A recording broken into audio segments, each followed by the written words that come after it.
আমি আজকে যে ভিডিওটা করছি সেটা কোনো ব্লগিং ভিডিও না। আমার সাথে বা আমার আর ঋত্বিকের সাথে ঘটে যাওয়া একটা ইনসিডেন্ট নিয়ে আজকের ভিডিওটা।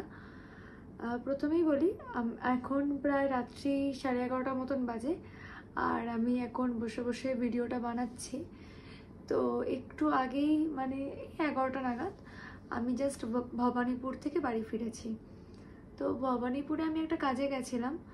তো যেটা হয়, কাজে গেলে কিছু খাওয়া দাওয়ার জন্য আমরা গুগল সার্চ করে যেমন দেখি যে সামনাসামনি কী দোকান আছে, তো তেমনই আমি নিয়ারেস্ট ফুচকার দোকান এরকম ফেমাস কিছু গুগল সার্চ করেছিলাম। তো সেখানে একটি দোকানের নাম আসে। তো দোকানটি হচ্ছে দুর্গা পণ্ডিত কা ফুচকা। অনেকেই হয়তো ইনস্টাগ্রাম, ইউটিউব, ফেসবুকে দেখে থাকবেন ওনাদের ভিডিওগুলো। সেই দোকানটি হচ্ছে দীপিকা পাডুকোন বা বিভিন্ন এরকম অনেক সেলিব্রিটি আছে যাদের খুব মানে পছন্দের দোকান। তো সেই দিক থেকে দোকানটা আর কি ফেমাস হয়েছে, মানে সেলিব্রিটি দোকান হয়ে গেছে বলতে পারেন। এবার আমরা সেই দোকানটাতে যাব বলে যে গেছি তা না, তবে মানে সার্চ করার পর দোকানটা পেয়েছি, তো আমরা সেখানে গেছি। তো পাশাপাশি প্রায় 6টা-7টা এরকম ফুচকারি দোকান আছে, যেখানে ফুচকা, দই বড়া এরকম সব কিছুই পাওয়া যায়। তো ওই দোকানটিতে বেশ ভালো ভিড় ছিল, মানে আমরা যখন গেছি সেই সময় দাঁড়িয়ে 10-12 জনের ভিড় ছিল। আর আশেপাশে যে 3-4টে দোকান তখন খোলা ছিল অত রাতে, সেগুলো অলমোস্ট ভিড় ছিলই না, মানে ছিলই না। তো আমরা যেতেই যে দোকানটার সামনে গাড়িটা পার্ক করেছিলাম, সেখানের এক কাকু কাকিমা আমাদেরকে মানে ফার্স্টে যেতেই জিজ্ঞেস করলো যে তোমরা কি খাবে। তো আমরা যেটা হয় যে সব দোকান টপকে আমরা ওই দোকানটাতে গেলাম, যে ফেমাস দোকানটার কথা বলছি, যে আমরা এই জায়গা থেকেই ফুচকাটা খাবো। তো ওখান থেকে আমরা দই ফুচকা নিলাম। নেওয়ার পর আমি ঋত্বিককে বললাম যে ঠিক আছে, ওইখান থেকে তো নিচ্ছি, তো পাশের যে দোকানে মানে এই ওই দোকানটার নাম হচ্ছে শ্রী ঠাকুর পণ্ডিত কা ফুচকা। তো ওই দোকান থেকে আমরা একটা ফুচকা নিই, মানে আলুর দম ফুচকা নিই। তো ঋত্বিক ওখান থেকে আলুর দম ফুচকা নিল। তা ওখান থেকে দই ফুচকা আর ওই দোকান থেকে আলুর দম ফুচকা নেওয়ার পর আমরা দাঁড়িয়ে খাচ্ছি। তো আমরা ভিডিও করছি, শর্টস বানাবো বলে যেমন ভিডিও করি, দুটো দোকানেরই ভিডিও করেছি। তারপর কি হলো, যে ওই শ্রী ঠাকুর পণ্ডিতজি কা যে দোকানটা, সেই দোকানের কাকিমাটা আমাকে বললো যে তোমাকে আমি একটা দই ফুচকা বানিয়ে দিচ্ছি, তুমি খেয়ে একটু টেস্ট করে দেখো যে এটা কেমন, তাহলে আমার থেকেও একটু নাও। তো যথারীতি বানিয়ে দিল। বানিয়ে দেওয়ার পর টেস্ট করে দেখলাম যে ওই আর একটা যে দোকানের দই ফুচকা, তার থেকে এই দই ফুচকাটা বেটার টেস্ট। অ্যাটলিস্ট আমার কাছে তাই লেগেছে, সবার কাছে তা নাও লাগতে পারে। তো আমরা যথারীতি ওই দোকান থেকে দুটো ফুচকা খাওয়ার পর ওই দোকান থেকে দই বড়া বাড়ির জন্য পার্সেল। ঠিক সেই সময় পাশের দোকানটি, মানে যে ফেমাস দোকানটির আমি কথা বলছি, সেই দোকানটি থেকে অনেক রকম কথা আসছে, যেগুলো আমাদের কানে আসছে, কিন্তু আমরা কোনো রিপ্লাই করিনি।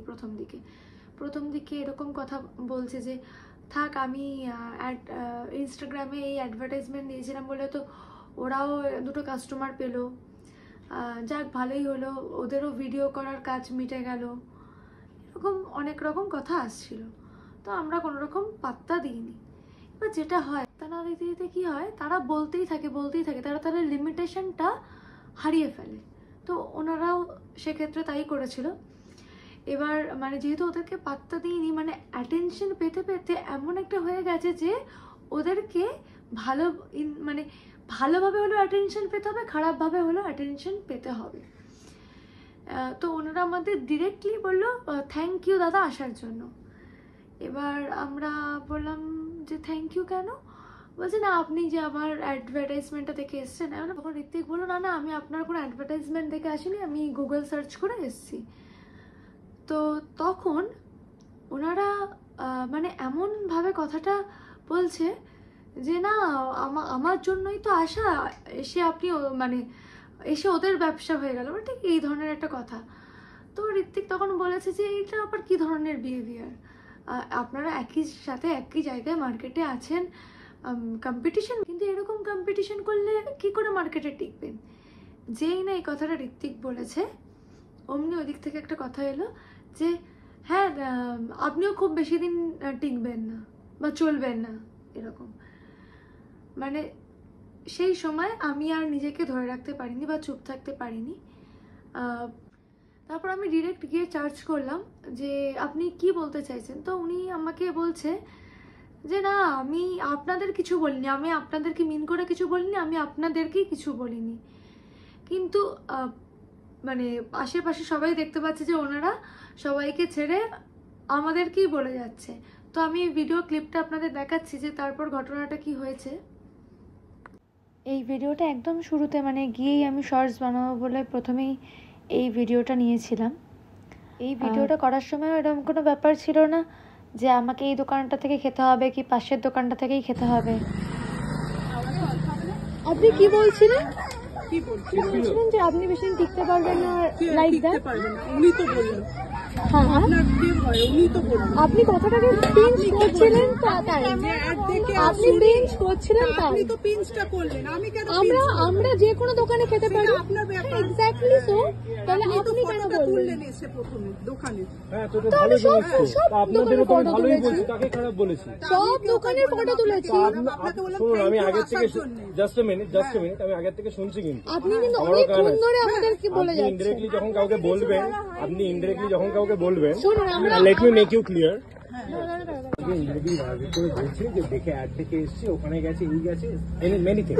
আমি এটাই এরকম কমপ্লিমেন্ট পেয়েছি বলেই বললাম যে now the thing is, আপনারা জানেন না হয়তো, তাই জন্যই আমি বললাম। now the thing is taste বাস সবার আলাদা বিষয় আছে স্যার। এক্স্যাক্টলি। তাহলে আপনি কি করে এটা আমাদেরকে বলতে পারেন? ভালো করেই করছি, ভালো করেই করছি। না না না, কেন আপনি ভালো করে ভালো করে করছি। না না না, ফেমাস দোকানে একটু ফেমাস বিহেভিয়ারও তো দেখা দরকার না? এক্স্যাক্টলি।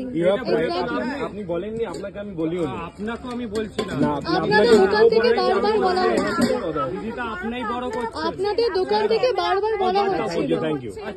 আপনি আর বলবেন না। ক্যামেরাটা করুন। হ্যাঁ, ভালো করেই করছি, যাতে আরো 10টা লোক দেখতে পারে আপনাদের দেখুন, বিহেভিয়ার। একটা কথা বলি। বিজনেসের জায়গায় না এত নেগেটিভিটি ভালো না। নেগেটিভিটি কি? আপনি তার আগে যখন বলেছেন, আমি একটা কথা বলি আপনাকে, আমি কিন্তু আপনার দোকানেই এসেছি ফার্স্ট। আমি নিয়েছি আপনার থেকে, ঠিক আছে, আমি পেমেন্ট পেয়েছি, আমার ভালো লেগেছে। নাও দ্য থিং ইজ, আপনি যখন বলছেন যে আমার জন্য ওদের বিজনেস, আপনি পার্টিকুলারলি আমায় কেন থ্যাংক ইউ বলছেন? You are not thanking others. আমার ইনস্টাগ্রামে দেখুন, একটা কথা বলি, সার্কাস্টিক্যালি বলা আর নর্মালি বলার মধ্যে তফাৎ থাকে। তাহলে সেটা কিন্তু সবাই বোঝে।